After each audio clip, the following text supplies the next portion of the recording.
Selamat siang, saat ini kami akan membahas tentang sifat koligatif larutan atau yang disingkat dengan SKL.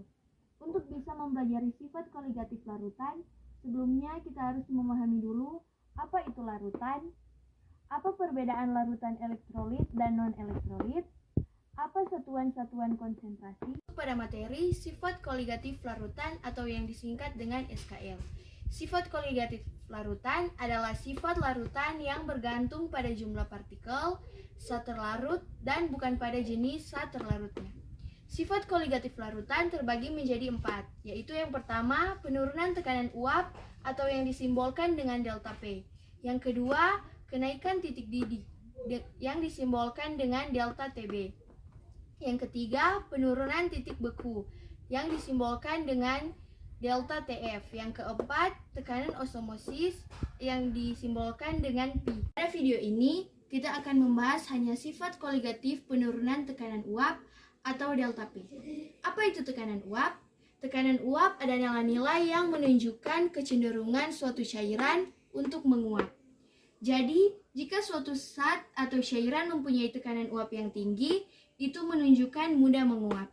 Dan sebaliknya, jika zat atau cairan mempunyai tekanan uap yang rendah, zat tersebut sukar menguap. Lalu, apa itu penurunan tekanan uap? Penurunan tekanan uap atau yang disimbolkan dengan delta P adalah berkurangnya tekanan uap suatu larutan relatif terhadap tekanan uap pelarut murni. Misalnya, ini adalah pelarut murni dan ini adalah larutan. Jadi, kalau pelarut murni hanya mengandung pelarut saja, contohnya adalah air. Sedangkan larutan adalah campuran antara pelarut dengan zat terlarut, contohnya campuran air dengan gula atau larutan gula. Manakah yang lebih menguap, pelarut murni atau larutan? Nah, ternyata pelarut murni itu lebih mudah menguap dibandingkan dengan larutan. Karena adanya zat terlarut akan menutup sebagian permukaannya. Nah, ingat, cairan yang mudah menguap memiliki tekanan uap yang lebih tinggi dibandingkan dengan cairan yang sukar menguap. Artinya, tekanan uap larutan murni lebih besar dibandingkan dengan tekanan uap larutan. Tekanan uap pelarut murni disimbolkan dengan P0. Tekanan uap larutan disimbolkan dengan P. Berarti P0 lebih besar daripada P. Jadi mengalami penurunan. Makanya disebut dengan penurunan tekanan uap. Untuk mengetahui besar penurunan atau delta P berarti sama dengan P0 dikurang dengan P. Nah, selain menggunakan persamaan ini, kita juga bisa menentukan besarnya penurunan tekanan uap atau delta P dengan menggunakan rumus yang lain, yaitu delta P sama dengan P0 kali XT. Rumus ini merupakan pengembangan dari rumus sebelumnya, yaitu delta P sama dengan P0 kurang P. Kemudian, jika ditanya tekanan uap larutan, kita bisa langsung menggunakan rumus P sama dengan P0 kali XT. Rumusnya hampir sama. Kalau untuk mencari delta P atau penurunan tekanan uap dikali dengan XT, sedangkan kalau untuk mencari tekanan uap larutan, rumusnya dikali dengan XP.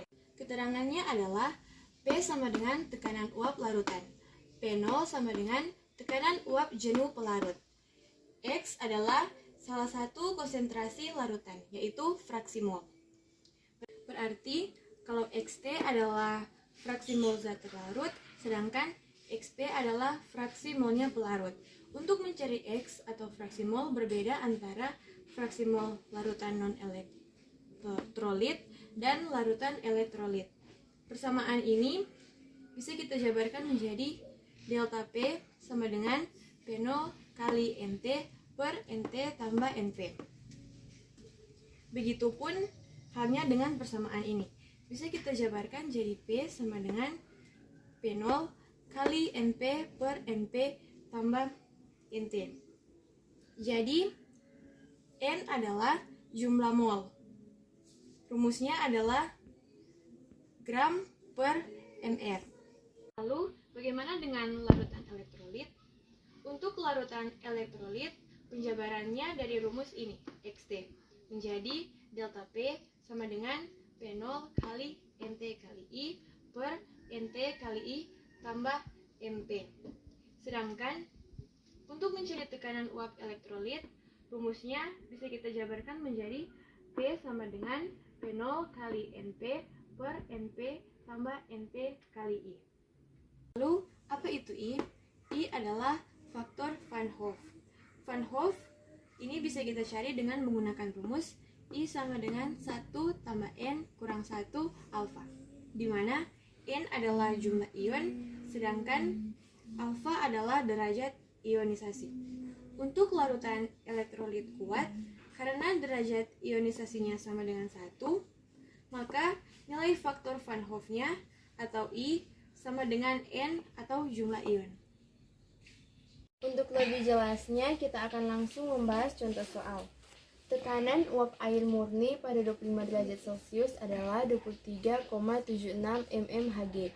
Jika ke dalam 90 gram air Mr sama dengan 18, dilarutkan 18 gram glukosa Mr180, maka penurunan tekanan uap larutan adalah diketahui P0 sama dengan 23,76 mmHg.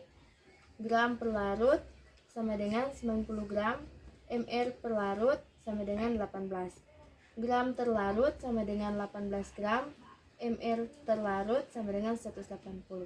Ditanya delta P. Penyelesaiannya delta P sama dengan P0 kali NT per NT tambah NP. Perlu diingat mol sama dengan gram per Mr. Selanjutnya sama dengan 23,76 kali 18 per 180 per 18 per 180 tambah 90 per 18. Ini kita bagikan dengan 18 ini jadi 1, ini juga 180 dibagi 18 jadi 10. Ini juga sama, 90 dibagi 18 adalah 5.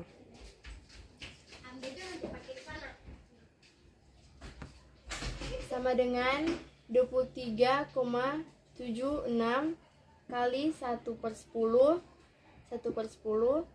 per 51 per 10 sama dengan 0,47 mmHg. Masuk pada contoh soal yang kedua. Tekanan uap air murni pada suhu 30 derajat Celcius adalah 31,8 mmHg. Tekanan uap jenuh larutan yang dibuat dengan melarutkan 1 mol Na2SO4 dalam 900 gram air pada suhu 30 derajat Celcius adalah diketahui P0 sama dengan 31,8 mmHg.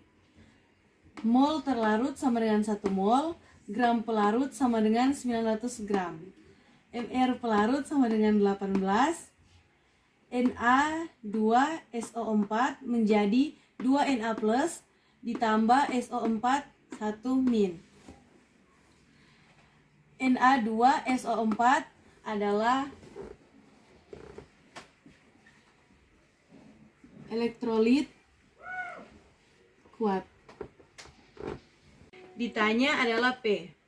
P sama dengan P0 dikali NP per NP ditambah NT kali I sama dengan 31,8 dikali 900 per 18 per 900 per 18 ditambah 1 kali 3. Disederhanakan menjadi 900 bagi 18 menjadi 50, 900 bagi 18 menjadi 50. Sama dengan 31,8 dikali 50 per 53. Disederhanakan menjadi 53 bagi 53 dan 31,8 bahagi 53 menjadi 0,6 sama dengan 30 mmHg.